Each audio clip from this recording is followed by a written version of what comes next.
Hey, good people, how you doing? David Taub here, co-creator nextlevelguitar.com. Hope all is going well, and I hope your guitar and musical journey is going famously. Thank you so much for joining us, and today I have a little lesson on a little bending trick, string bending trick, incorporating it with a slide that can give you some really cool sounds. I threw that in there in a recent lesson that I did when I was playing a solo, and I got some email questions about that saying, hey, can I explain that? So sure, why not? So let me play you that little piece of the solo where I'm doing that, and then I'll put the full solo so you could hear all the context at the end of the video. But this is the bend I'm talking about.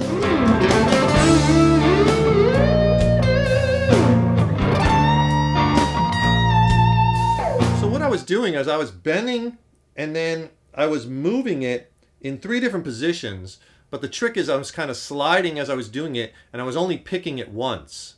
And that's kind of the nexus of this trick. So I'm going to break it down for you. I'm going to show you the scales I pulled it out of, why it worked, right? And then maybe if we have time, I'll show you another little cool bending thing I was doing. Bending strings is one of my favorite things to do on guitar because it's one of the most expressive things, and there's so much you could do. You could bend half steps, you could bend whole steps, you could combine the bends with other devices and technique. And before we get rocking on these string bending devices, if you have a second, please subscribe to the channel. Subscribing to the channel, that really helps us. It helps us to keep bringing the content, right? And if you like the video, please give it a like. Click the thumbs up. Leave a comment below. Let us know how you like this lesson, or what lessons you'd like to see coming up, or what gear you'd like to see reviewed. If you have a question, you can always leave it below, or if you'd rather email it to us, if you're more comfortable. We do regular FAQ videos where we answer viewer questions, and you can always email us. We're readily available. Drop us an email at nextlevelguitar@yahoo.com. So to apply this in a musical situation, we're playing over a jam track, and it's just a simple 2-chord change. We're in the key of D minor, and I'm hammering on a D minor chord, and then going to a B flat. Just 2 chords. Nice and wide open, only 2 chords, so it's very easy to weave a solo in and have fun. So let me show you the actual device that I was doing. Let me show you where I'm pulling these out of, and then I'll show you how I'm doing it, because you want to be able to apply this in any key over any track, pretty much, right? Okay, so if you're thinking D minor for this jam track, we're using D natural minor scales, D Aeolian mode. We're also, you could use D minor pentatonic and D blues scales. All that works over both chords all day long. So if you find your D natural minor scale, right, we're here at the 5th fret of the A string. That scale looks like this.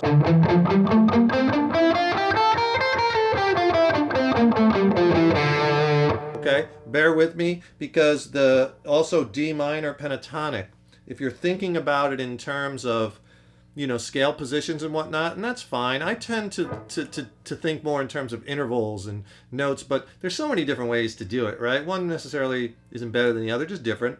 But a lot of people know this D minor pentatonic box shape at the 10th fret over that D note, low E string, right?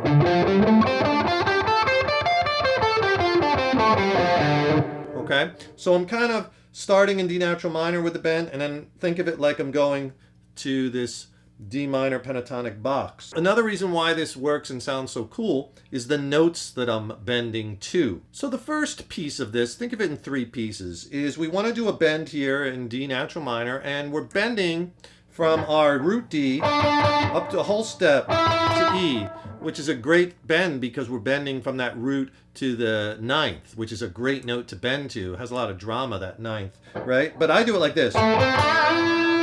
So I'm coming here, 7th fret first, a little lead in, 7th fret on the D string, 5th fret on the G. And then what I do is I bend it up, let it down, let it bend it up again. So it's like a bend, release, bend.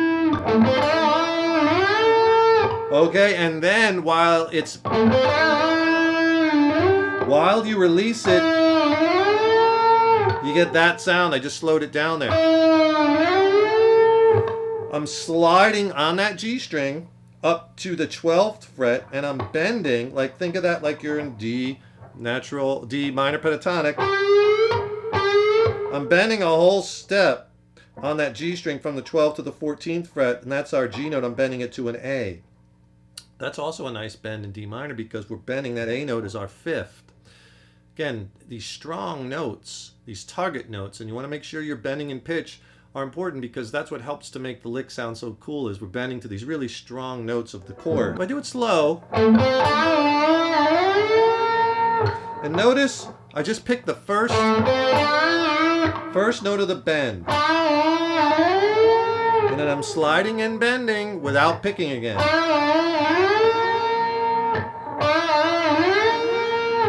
All right? And then the next thing I do is I'm going to take that, much like I did the first one, and I'm going to slide that up to the 17th fret. That's a C note here on the G string. But I'm bending that up to the root note D. Right? That's why that lick sounds so cool at the end, because we're bending to the root, right? So you get this. And then I let it down and vibrato it. So that second part is, okay. So again, I'm bending up on that G string at the 12th. As I'm letting it down, I'm sliding and then bending up on that 17th fret, bending that up a whole step. And then as you're letting it down, if you want to pick it and vibrato it, you can. Try to do it really slow.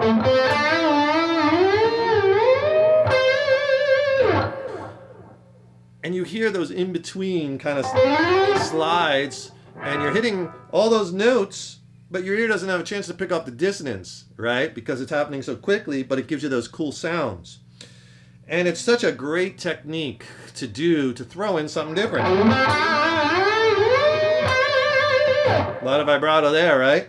Now, when we get up here, what you might think of this as, up here at the 17th fret, is think of it as G minor pentatonic.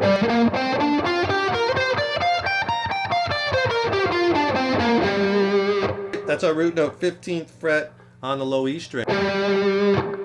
Okay, so you're saying, well, you're playing G minor pentatonic over this D minor thing. What's that about? Well, here's a little trick. Why this works is if you look at the notes in G minor pentatonic, G, B flat, C, D, and F, right? Let's look at D natural minor. All those notes, those 5 notes, are in D natural minor, right? D, E, F, there's our F, right? G, A, B flat, C.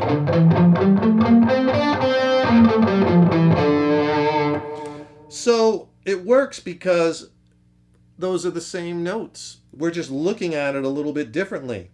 Now, if you want to look at it like this, think of it like if you're playing in natural minor, you can play that minor pentatonic scale up a 4th from the root. We're in D minor. If you go up a 4th, you have G. And that's how you can always tell when this works. You're playing that one, that other key you're playing. If you think about it like that, think about it as G minor pentatonic, which is a 4th above the root, which is D. And you might say, well, how do I know what's the 4th above? Well, you can count the notes, or here's an easy 4th finder, right? Find your root note on the low E string. In this instance, D, we're in D minor, right? 10th fret. Your perfect 4th, your 4th will be exactly below that on the A string. So if I'm on the 10th fret, E, the 4th would be G, 10th fret A string. Right? Easy. If I was playing this and I wanted to do that and figure this out in the key of B, what's the 4th? Well, go to your B note on the low E string at the 7th fret. And then right below that on the A string is my E. That's the 4th, perfect 4th of B, E. So here's a question for you. What is the 4th in the key of G?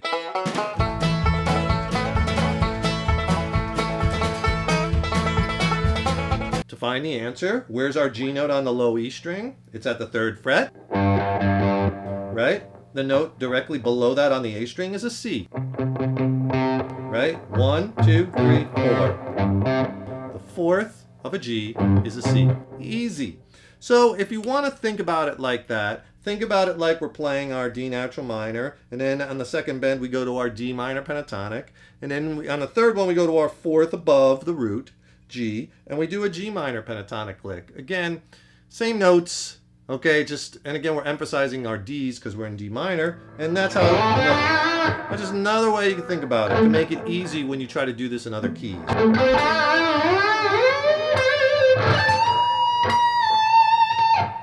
All right, and as a bonus little device, the next lick I did. So that lick is kind of cool because I'm doing a lot of things with just a couple of notes. I'm raking in. That's a technique where I'm laying my hand on the strings, kind of muting out all the notes below as I'm dropping the pick down and then sounding just the high E string in this particular example. And then I bend that A note, 17th fret, high E string. That's our A. That's a fifth of a D, right? Again, targeting these cool notes. And then I bend it up a half step to the B flat. Then what I do is I strike the note while it's bent and I'm holding it. Then I let it down and release it and then vibrato it, right? And you try something like that where you're raking. You can even do a hammer into that note if you want. Let it down slow. Vibrato it once you have it down. So I do all the licks together. Try them slow.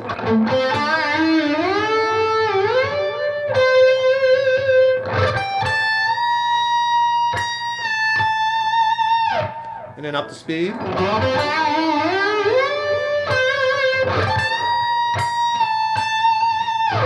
And you can do all kinds of variations of things like that where you're kind of going between two bends and sliding, you know? I mean, the sky's the limit. Just got to get creative with it.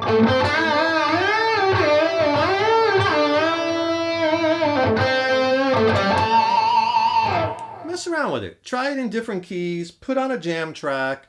And start with where you're comfortable, then go to where you're not comfortable, right? And, you know, put your own spin on things. Put a jam track on, just get lost. You don't have to just always bend strings the same way, you know? Here we're bending and sliding, and we're only picking once, and we're moving it around on one string. There's just so much you could do. I've been playing guitar, 30 years. I'm still finding new ways to bend strings. It's awesome, right? You can't learn less. That's what I always say. Have fun with it. Remember, if you want some really good sounding jam tracks, click on that link below. I'll send you 6 of them and my 2 ebooks with the jam tracks. Paired together, it's my jam track coach. I'll send it to you for free. Also, subscribe to the channel. That really helps us to keep bringing the content, right? Leave a comment below. Share the video if you like it. Click the like button. Thank you so much for your support. I'm David Taub, and stay creative, experiment, and remember, your guitar playing is an evolution. Take care and rock on.